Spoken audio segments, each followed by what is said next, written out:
Instead of running for president, have you considered using your wealth to become a crime-fighting superhero like Batman? No.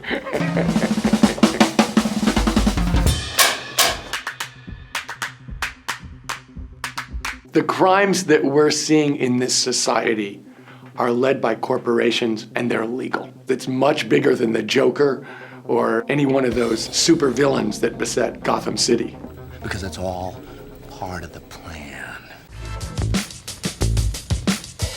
I made my money by investing on behalf of universities and foundations predominantly. Do you believe Donald Trump is really a billionaire? I have no idea. What I think about Donald Trump is he inherited a ton of money. That's all you really need to know about Donald Trump. He's really a trust fund baby. I didn't inherit any money. My parents took care of me, fed me, and got me a great education and a loving household to grow up in. But they didn't leave me a dime.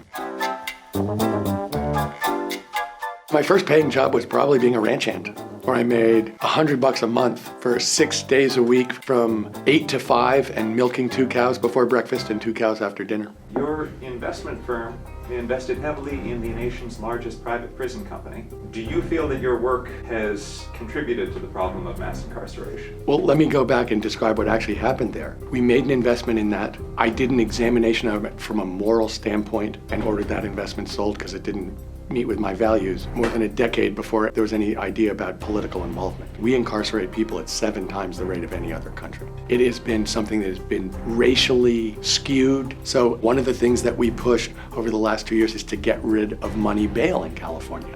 Because that's a system where if you can't afford bail, then you have to go to jail awaiting trial. But if you're rich enough to afford bail, then you stay on the outside. And there are a lot of ramifications to that in terms of whether you plead, what happens to your family, whether you can keep your job. So, of course, this has been the greatest injustice within our society over the last 40 years. It's been shockingly racist and unfair, and of course we need to address it as soon as possible.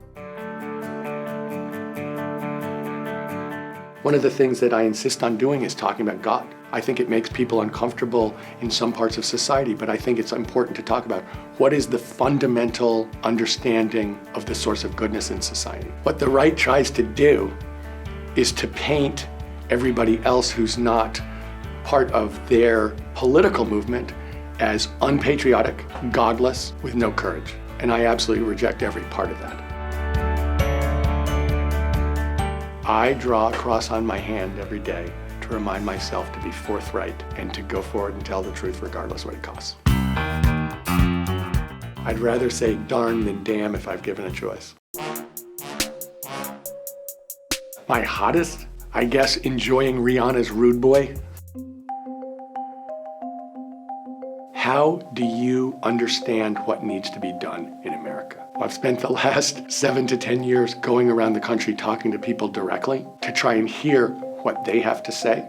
And I think what you hear back is a strong desire for justice. And I think that desire for a more just America, where people pay attention to the needs of citizens and not to corporations, is fundamentally what's broken in our government. So that's your question for the other candidates. Here's a question from another candidate selected at random. Senator Kamala Harris asks, what in your career have you done that has directly impacted people in real time?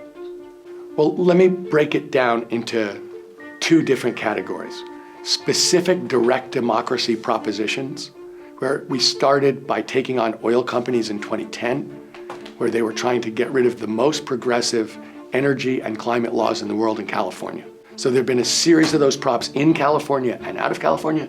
And then also I started Next Gen America, which is the largest grassroots organization in America, which has knocked on with our partners in organized labor tens of millions of doors to get people to register and be engaged and to show up at the polls. We also have focused on young people under 35.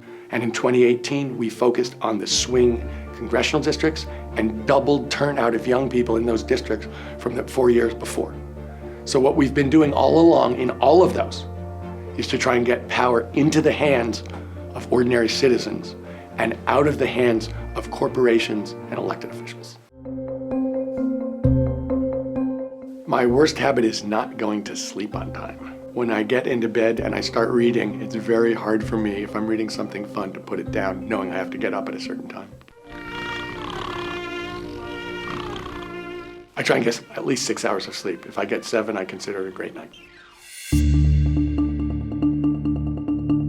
Early in my career, I didn't realize how important climate was. And so if there's one thing where I've come to realize that we absolutely have an emergency that we need to deal with, it's climate. It besets every single person in this society, but especially people in low-income communities.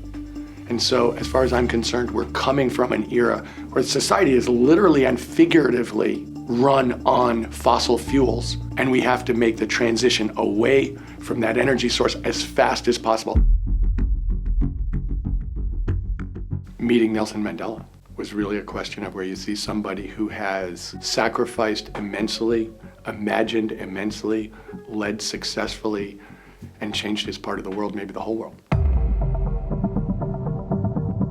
Yes, I have. As somebody who started the Need to Impeach campaign and got over 8.2 million people to sign on to hold this corrupt president accountable, I thought it was my job to read the 448 pages of the Mueller report.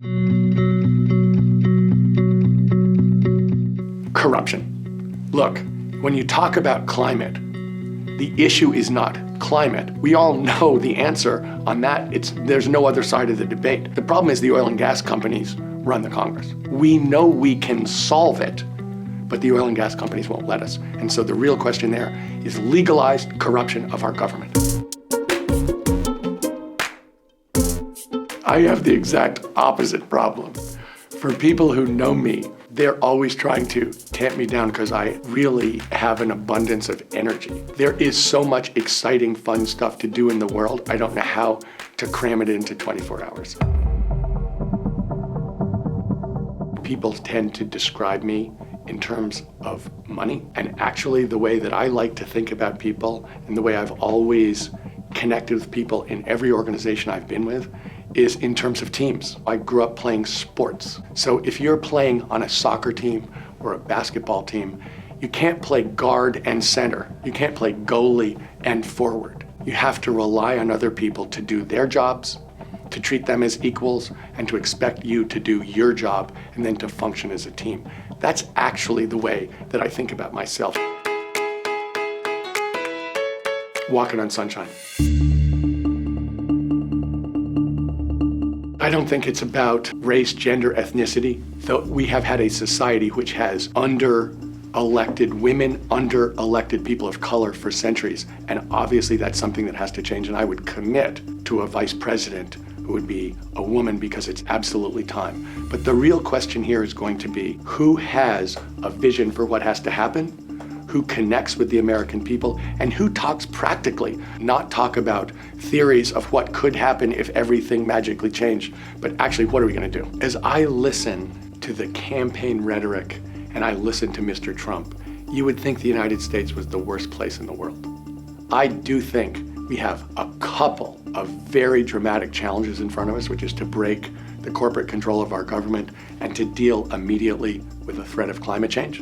But Americans have traditionally succeeded when the chips were down. We're going to succeed in this. So we should stop talking about how terrible everything is and start looking at the fact that if we deal with the challenges in front of us, we're in a fantastic position together. More 2020 candidates are coming your way. Drop us a comment below and let us know what you'd like to ask them. You can also check out more presidential contenders in our full 20 Questions for 2020 playlist. And be sure to subscribe to NowThis so you don't miss an episode. Thanks for watching.